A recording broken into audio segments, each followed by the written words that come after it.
All right, now I will explain the chapter 1, section 1. This section is about the torque, definition of torque, how to calculate the net torque. But before starting the torque, we will define point mass and extended object. So why do we separate the substances or objects into a point mass and extended object? First, we should understand this. In the 11th grade, generally the kind of the motion you studied was the translational motion. So a good example for translational motion is a block, an object sliding along an inclined plane, this one. When this object is sliding on an inclined plane, so if you think this object is made up of billions of points, every point will slide or move with the same velocity.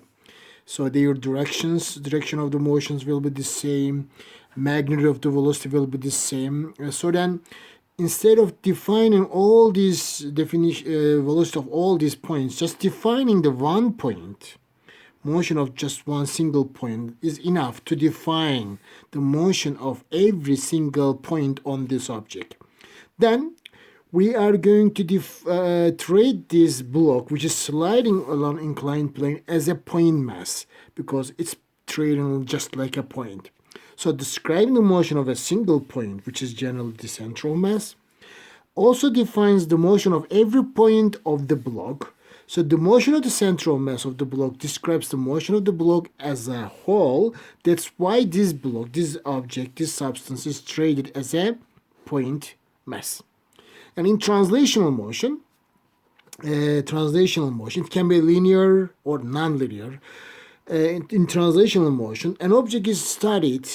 If translational motion of an object is studied, object must be treated as a point mass, and defining the motion of only one point is enough to define the motion of the object as a whole. So, three keywords define translational motion. That's why when you read these three keywords, you are going to treat the object as a point mass. What are they? Revolve, orbit, and travel. So if the motion of object is defined with these three words, then the object must be treated as a point mass. But if you think about a disk rotating about an axis, this is the axis of rotation, assume that.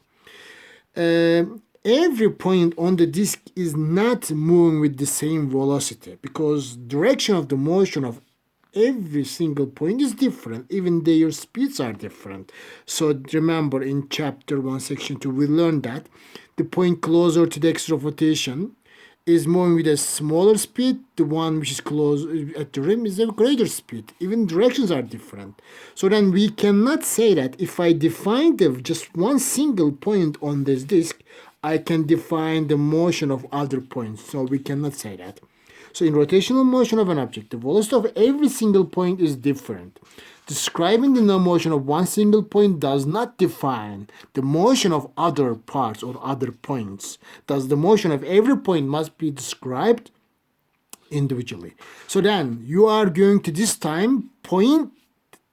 treat this object as an extended object. So just one point is not enough. Every single point must be defined, and the motion of every single point must be defined individually. So then you extended this object to every point. That's why it's said extended object. So then in rotational motion of an object, if the rotational motion of an object is started, the object is treated as an extended object. Three keywords generally referring the rotational motion: rotating, spinning, or rolling. So they define the rotational motion. In this case, you are going to treat this object as an extended object. And one of the section rule question about point mass and extended object is this: in which of the following situations should the object be treated as a point mass, in which should be treated as an extended object. The first one, a baseball dropped from the roof of a house. So when you drop a baseball, this baseball is moving downward. It translates, translational motion. So that's why we should treat this ball as a point mass. A baseball rolling, so we are defining rotational motion, rolling. So that's why object must be treated as an extended object. A pinwheel in the wind. Pinwheel in the wind, of course, rotates. If you keep across the wind a pinwheel, it starts rotating. That's why you are going to define the rotational motion. So then it must be treated as extended object, extended object. And Earth is rotating, Earth is revolving, I think, around the sun. Yeah, revolving around the sun. Revolving or moving or traveling. So these words are defining the translational motion. That's why you are going to treat the Earth around the sun as a point mass. And in this section, generally, we are going to study about the rotational motion of an object. What is the cause of rotational motion? And but general objects can exhibit two types of motion. For example, like this bowling pins, like this. When a bowling ball strikes the pins, so these pins can exhibit two types of motion. So one of them is these pins can move in one direction, which is translational motion, or even they can spin about in air, so it is rotational motion. Then if you are defining the translational motion of the pin, you should treat these pins as a point mass. But if you are studying the rotational motion of this pin must be treated as an extended object. That's why we cannot say that an object is absolutely extended, an object is absolutely point mass. No, even electrons are so small things. And then if you are studying the motion of electron in an electric current, for example, you should treat it as a point mass. But if you are talking about spin in electron, because electrons are also spinning about their own axis, so you should treat the electron as a extended object. And we are not talking about the size of the object when we are in physics talking about the point mass or extended object. What we are talking about is it translational motion. We are studying translational motion, or we are studying rotational motion. If you are studying the rotational motion of an object, you have to treat object as an extended object. But if you are studying translational motion, you have to treat the object as a point mass. And as I said, there are two types of motion we studied. You studied in the 11th grade translational motion. So the object is starting from one point and displacing to another position, from one position to another position. Translational motion of the object starts with a force, and if you push the object with some force, so then it will displace from one point to another. Even it accelerates, so you can calculate. Remember, in the 11th grade you learned that acceleration is equal to force divided by mass of the object. You know about this. But rotational motion of an object starts with a new quantity, belongs to 12th grade, which is called torque. Rotation. For example, this pen, it is at rest. If I want to rotate about a point, I have to produce some torque about some specific axis. So torque is produced by a force. Yes, if I want this pen to be rotated, so I have to apply some force. So then, as you see, it is rotating. So torque is produced by a force. But torque is not the same as the force, because when you apply a force, you cannot always rotate an object. For example, if I pull the pen in this direction, is it rotating? No. So when you apply a force on an object, it doesn't mean that you are always going to rotate an object.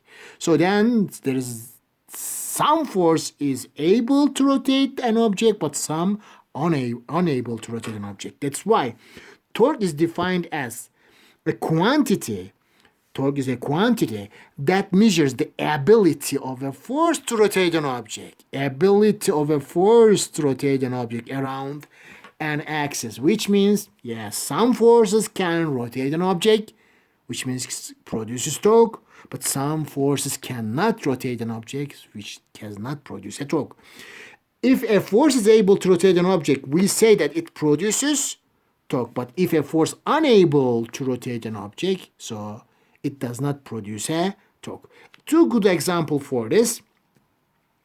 It produces a torque if force acts on an object at some perpendicular distance from axis of rotation. This is a good example. So I am going to apply some force. I'm going to choose this point as axis of rotation and push this pen from a point which is at some perpendicular distance from this axis of rotation from my thumb. So this pen can rotate. So then, which means my finger can produce a torque. This force, my finger is applying a force, and this force can produce a torque. But if a force acts on an object at axis of rotation or along the line that's passing through the axis of rotation, it cannot rotate an object. Assume that this point is axis of rotation. You are pushing the object from its axis of rotation. Is it rotating? No. Now, because my finger is pushing the axis of rotation of this pen, so it cannot produce a torque. Or I can push it out like this. So this is the axis of rotation. But my finger is pushing it this like that. So is it rotating? No. So if a force, extension of a force passes through the axis of rotation, so then this force cannot also produce a torque. So then F1, because it's x-axis of rotation. F2, because its extension is passing through the axis of rotation. F1 and F2 do not produce a torque, but this force, because it is acting at some perpendicular distance to the axis of rotation, it can produce a torque. And then the perpendicular distance, this perpendicular distance from the axis of rotation to a line along the direction of the force. So you are going to draw a line along the force.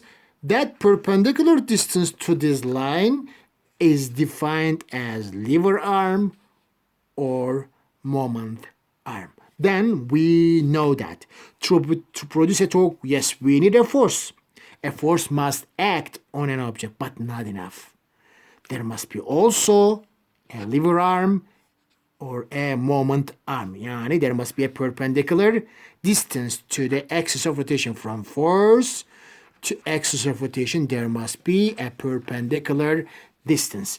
In this case, torque can be calculated by force multiplied by lever arm or moment arm or perpendicular distance to axis of rotation.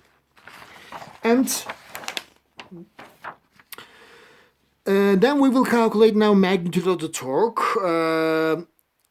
Okay, this is a wrench and you are trying to rotate a nut here by applying some force F at the end of the wrench.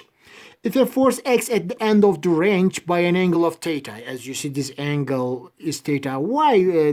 What is this angle? Angle is the angle between the line coming from axis of rotation, passing through the beginning point of the force, and the force. This is the angle theta between distance. We are going to say this is distance and force. Angle theta.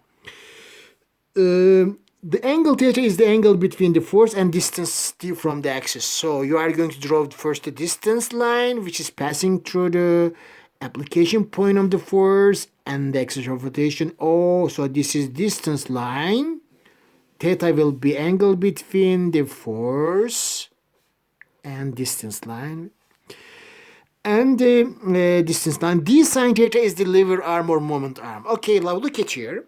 Perpendicular distance, when we are defining the perpendicular distance, we said that it is a distance from axis of rotation to the force, which is to the line which is perpendicular line to the passes through the let's check the definition.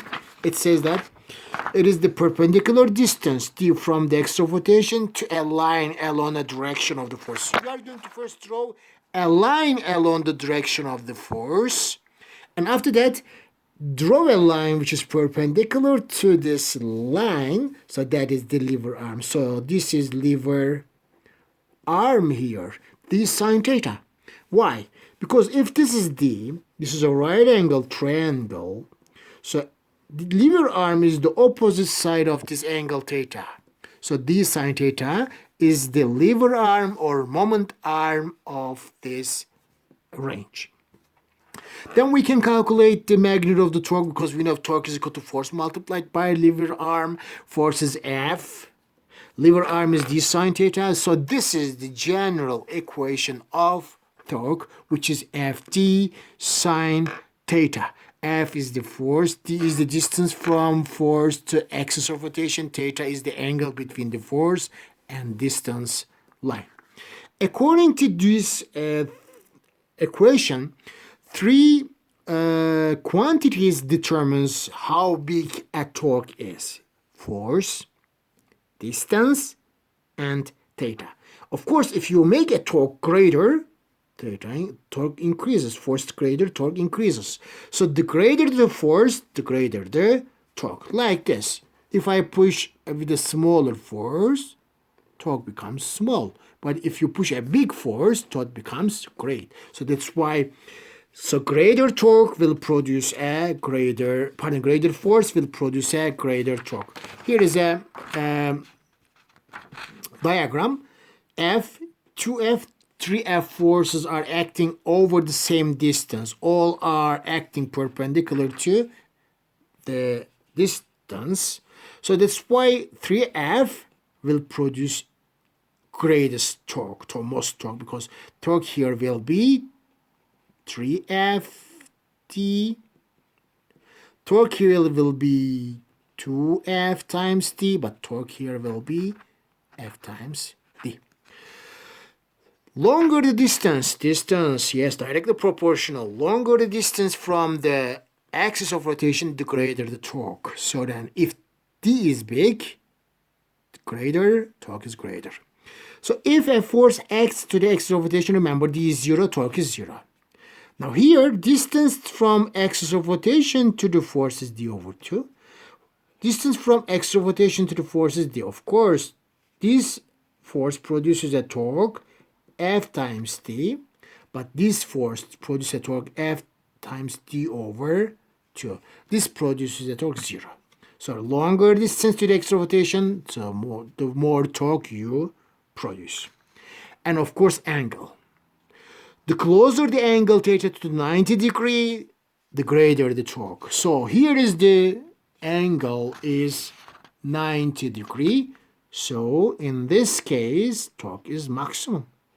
So distance line, force line, angle between them is 90. Torque is maximum, most torque. But then angle is getting smaller and approaches to the 0. So as angle approaches to the 0, so then for torque decreases. So then least torque, less torque, and most torque. Don't forget, maximum torque is produced by a force if the angle is 90. But if you keep Ft constant, this of course 2 must be constant, only sine theta and torque, so yeah, when angle is 90 or closer to 90, torque increases. Okay, then we will solve some problems, but first we have to calculate the torque. This is one example. This is a bicycle wheel, and the axis of rotation is the center of the bicycle wheel, and a force is acting on bicycle wheel tangent to the wheel, F. You know, tangent is always perpendicular to radius of the circle. This is the radius. If the force is F, 6 Newton, so F is equal to 6 Newton. acts on the wheel with a radius of 1. So radius is 1 here, 1 meters. How much is the torque produced on the wheel? This is the question. Okay, radius here, because this is the axis of rotation. From force to the axis of rotation, distance is the same as the radius, which is 1 meter. Distance is also 1 meter. So calculate the magnitude of the torque. So torque is calculated by F times T times sine theta. So sine is 90 here. F is 6 Newton. Distance is 1 meter. Theta is 90. Sine 90. Because sine 90 is 1, which is the most torque, result is 6 Newton meter. So this is the magnitude of the torque produced by this force. And torque, SI unit of the torque is Newton dot meter. Yeah, why? Because torque is calculated by F times T. F is Newton, T is meter, Newton meter is the unit of torque. Torque is a vector quantity, yes. So then the vector, this sign of the torque is positive if the rotation is counterclockwise, so it is positive. The sign of the torque is negative if the rotation is clockwise, so this is negative. Alright, so then let's solve some problems. This is one of the chapter question. Which of the forces acting on the rod will produce a torque about the axis at the left end of the rod? Okay, this is the axis of rotation. Remember, there must be a perpendicular distance to the axis of rotation. If we look at the graph, F2 can produce a torque because it is at some perpendicular distance to the axis of rotation, but F1 cannot produce a torque because its extension is passing through the axis of rotation. Fn cannot produce torque. Torque 1 is 0, but there is a torque 2, which is equal to F2 times distance. And how does the length of the pedal arm of a penny farthing bicycle affect the amount of torque applied by the front wheel?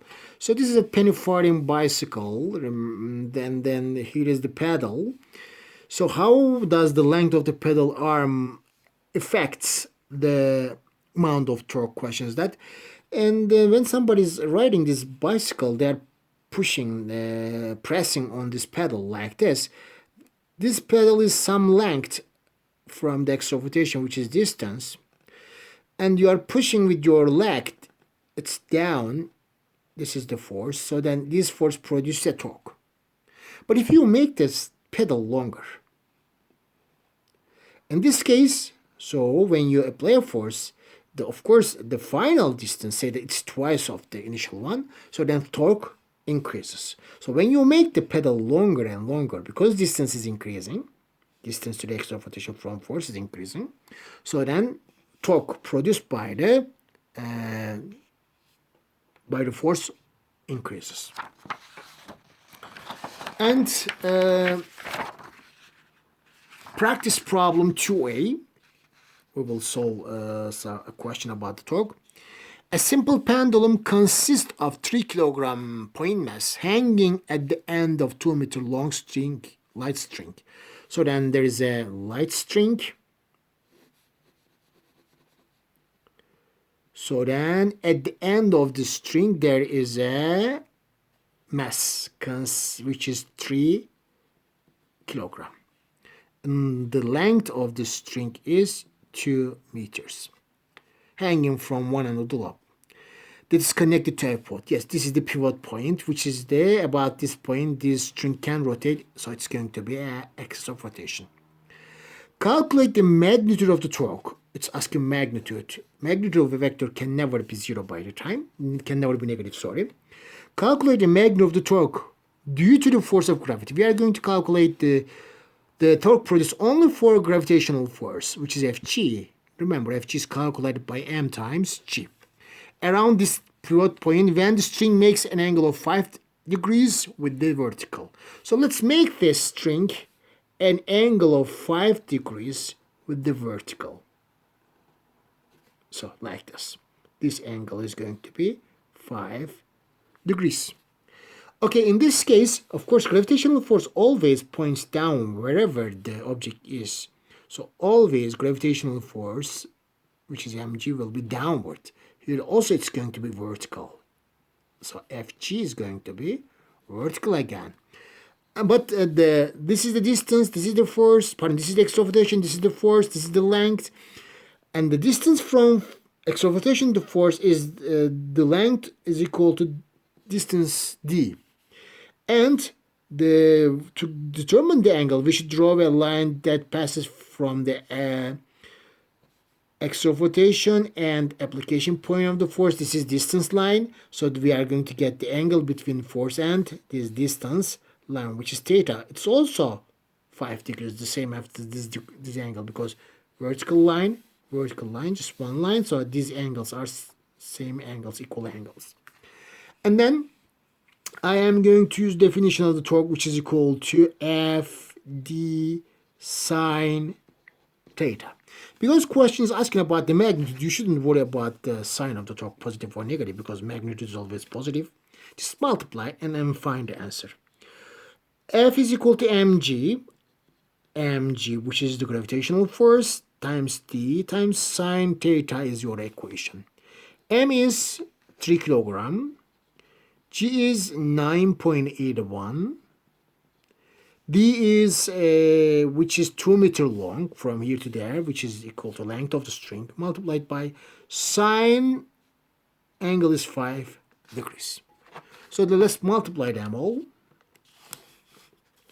3 times 9.81 times 2 times sine of 5 degrees, which is equal to 5.1. 5.1 Newton dot meter is the torque.